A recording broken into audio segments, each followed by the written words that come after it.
Carley Fortune, you are my queen.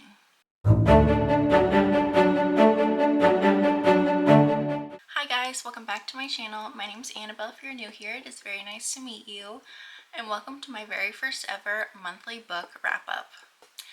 Now, reading is a newer hobby of mine. Not as in I just learned how to read, but as in something I actually enjoy doing. I have the very lovely combination of being dyslexic and having ADHD. So by the time I can focus long enough to actually read something, I'm like, what did I just read? And it made me hate reading. I used to say that I'd rather watch paint dry than read a book, but then I discovered Carley Fortune, and my life has never been the same. And I know that sounds dramatic, but it's true. What can I say? I thought it would be fun to recap each book I've read at the end of the month because I love watching these and seeing how my opinions differ from other people and how they're similar, because sometimes we're on the same page about things and other times couldn't be more different. So I use reading as an escape, which means most of the books I read are these cheesy romance books because I just honestly love them the most. And if I'm going to read something, it's going to be something I like, not something that I think will make me look cool. So just because I like a book doesn't mean you'll like it, and just because you like something doesn't mean that I'll like it, and that's okay because everyone has different opinions, and as long as we're nice to each other, that's all that matters. Now, the first book I read in July was We'll Always Have Summer by Jenny Han. That is the third book in the Summer I Turned Pretty series. Now, like the rest of the world, I am obsessed with the Summer I Turned Pretty TV show. I honestly didn't even know they were books until the show came out, because the books came out when I didn't enjoy reading, so why would I have ever picked it up? But now that I've seen the shows, I'm like, let me go back and read the books. Well, at least read the third one. So I was really curious to see how the book was going to compare to the TV show. Lots of people always say the book is always better than the show, and I get it. I get it. Would I rather watch a TV show of something? I don't know. I guess it depends on what it is, but I did enjoy this book. Now, I am forever and always a Team Conrad girly. Yep. But right now, in the TV show, similar to the book, I don't think that Belly even deserves Conrad right now. Like, she deserves Jeremiah for the way that she is acting. Like, girl, get it together. Their mother already died. They don't have the best relationship with their father, and now you're trying to break up brothers. Like, you're trying to get in the middle of two brothers when that's really all they have left. Like what are you doing? Let's be so for real. What are you doing? So I don't want to give too much away because I don't know how the show is going to end compared to the book. I have a lot of people being like, if Belly picks Summer or if Belly picks the beach, that's going to be so awful. I hope she picks a brother.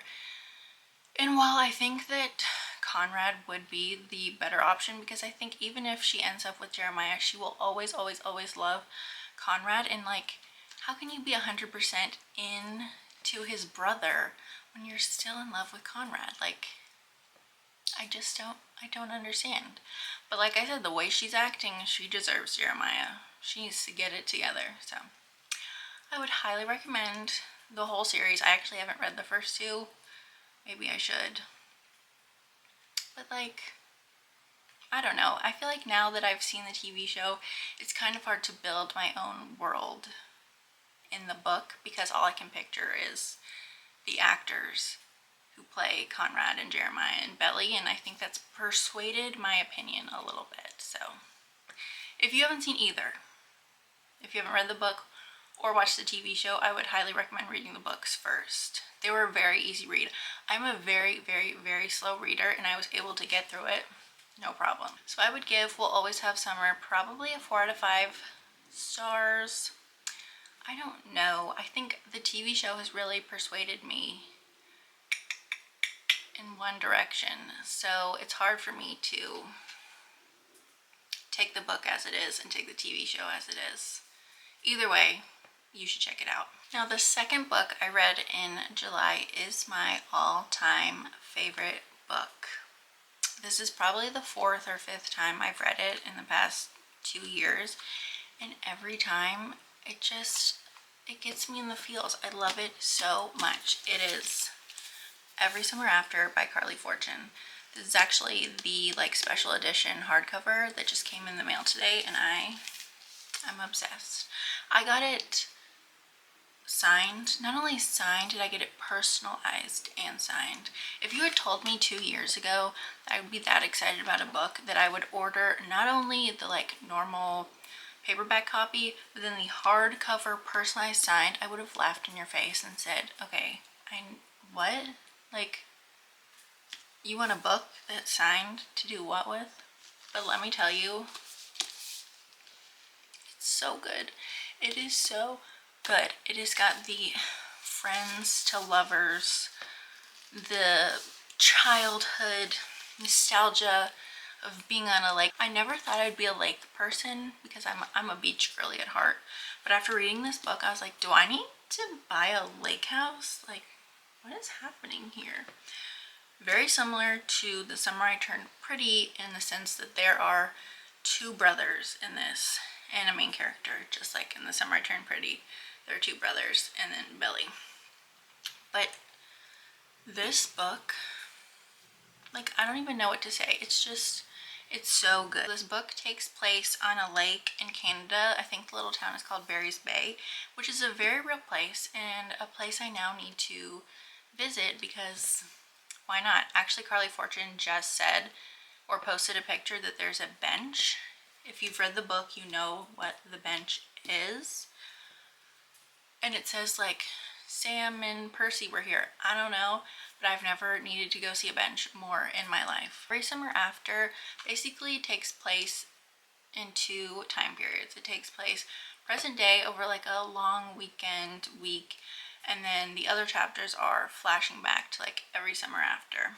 And essentially, Percy's family lives in Toronto, but they buy a cottage on a lake in Barry's Bay, and they move in right next door to Sam and Charlie.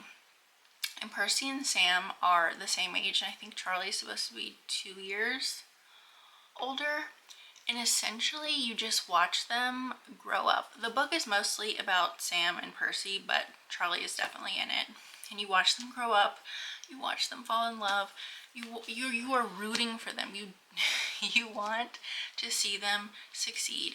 I have now read this, like 5 times, and every time I read it, I still get butterflies. I was still sobbing at the end of this book. It is so good. Like, I don't even know how to put into words the love I have for this book. Like, it just gives you that nostalgia feeling. It makes you want to be a teenager again. It makes me want to buy a lake house, and I have never really liked the lake. Now, the present day part takes place, like I said, present day, but something has happened between Sam, Charlie, and Percy, and they haven't really spoken in about 12 years. So you kind of see them all reconnect, and as the book goes on, you discover what happened between the 3 of them. I don't want to give anything away. I just want to say you need to read this book. If I could recommend one book for the rest of my life, it would be this book. It's so good. So good. I would give Every Summer After by Carley Fortune like 100 million billion stars out of 10. Like I said, obsessed with this book. She can do no wrong. If I could reread this book for the first time, I would. It's so good. And if you take anything away from this video, it should be that you need to read this book. Third book I read in July was One Golden Summer by Carley Fortune. This is probably my second favorite book ever. It came out in, I believe, May, and I kept putting it off. I kept putting off reading it because I just knew I was gonna love it, and I knew once I was done it was gonna be over, and the thought of that just made me so sad. So I kept putting it off, but I was like, you know what, July, perfect month to to read this. This book comes after Every Summer After. This is Charlie's story. Every Summer After is more Sam and Percy's story, and One Golden Summer is more Charlie and Alice's story, who you meet in this book. And essentially what happens is Charlie is in Barry's Bay. He's kind of taken some time off from work. And Alice has come to Barry's Bay with her grandmother, you know, for like a fun, relaxing summer for both of them to kind of escape from the city. And they're staying at a friend's house. And that friend doesn't come to Barry's Bay very often, so he calls Charlie to kind of check up on the house and check up on the girls. And that's how Charlie and Alice meet. Now, Alice is like an overachiever, hard worker, and she's like, you know what, I'm gonna use this time to find myself again, to kind of become the person that I want to be. So she makes this summer bucket list, and then Charlie finds it and she is mortified, but he's like, you know what, let's do this together. And it's all like, let's go skinny dipping, let's, you know, throw a party, all these like kind of fun nostalgia, I don't want to say teenage things, because obviously you can do any of those at any age, but she kind of wants to feel like a kid again. She had come to Barry's Bay once when I think she said she was 16 or 17, and she has this photo of these 3 kids on a yellow speedboat just flying across the lake with these big smiles on their faces, and that actually turns out to be Charlie, Sam, and Percy. And so she kind of wants to go back into that photo and recreate that magic that you had when you were younger and it was summer and you didn't have a care in the world. And you can see Charlie and Alice fall for each other. But Charlie's like, I can't get into a relationship, like we can only be friends. And Alice is like, no problem, I don't need to be in a relationship, we can just be, you know, friends. And so you watch them kind of fall for each other, but you're like, Charlie, just what, why can't you be with Alice? You're perfect for each other, you need to be with her. And Charlie's like, it's just like, you're better off without me. And then as the book goes on, you kind of find out why he has that mindset, but let me tell you, it is so good. There is a little bit of Sam and Percy in this book, so if you missed those characters like I did, they're in here. And I would highly recommend this book as well. It is the second book, like it comes after Every Summer After, but you don't have to have read Every Summer After to be able to understand what is going on in this book. But I would highly recommend reading Every Summer After before One Golden Summer if you're going to read both of them, because if you're not, I don't know what you're doing, because everyone needs to read these books. So I would give One Golden Summer like 10 out of 10 out of 10 out of 10 stars. I loved it so much, and I'm so sad that it's over. But actually, sneak peek, I think Carley Fortune just posted on her Instagram that the next book she has coming out is like a childhood friends to lover. So I'm so excited for that. And I guess we have to wait another year, but you know, the second it comes out, I will be purchasing it. I'll probably be pre-ordering it because I just love Carley Fortune so much. So that's my July book wrap up. I hope you all have enjoyed it. Comment down below your favorite book that you read in July. I'll see you next time.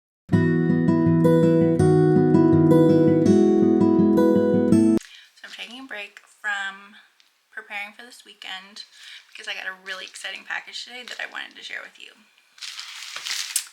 It's a signed book. That's right, a signed book. If you had told me 2 years ago that I'd be excited over a book, I would have laughed in your face. Because I used to hate reading, and I mean hate it. Like, I'd rather watch paint dry than read a book. But then I discovered Carley Fortune, and my life has never been the same. And I know that sounds dramatic, but it's true. So let's open her up. Now this is her book, Every Summer After, which is probably my all-time favorite book. And it is a special edition. because you best believe I already own the normal copy, and it's personalized as well as signed. And I'm so excited. I think to just open. It's like breaking into Fort Knox. My God, how did they get this in here? One moment.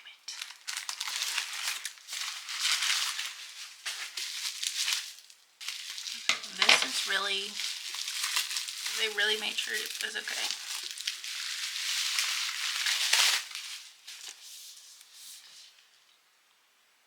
She is beauty and she is grace. Oh my goodness. This is just, it's so beautiful. I don't know if you can see it. Like, it's got a little sparkle. It's got the little painted edges. But the part I'm most excited for. Are you serious? Like, are you for real right now? Oh, that makes me so happy. So happy. And I think there's a, like, bonus chapter in this at the end. I don't know if I'm ready. Every summer after. Holiday bonus chapter. That's what I wanted to share. Carley Fortune, you are my queen. If you have not read this book, highly, highly, highly, highly, highly suggest. Check it out. And all of her other books, because they're all so good. I never thought I'd be excited for a book. And yet, I've been waiting all day to come home and check the mail. So, I also don't know if I said I ordered this from the Ripped Bodice. And I know they have stores in Brooklyn and LA. I think it's LA. Somewhere in California. But I've added it to my list of places to go when I go to New York. Because I think it's like a romance bookstore. It's pink. I do know that. I don't know if you can still buy personalized ones or signed ones, but that's where I got this bad boy.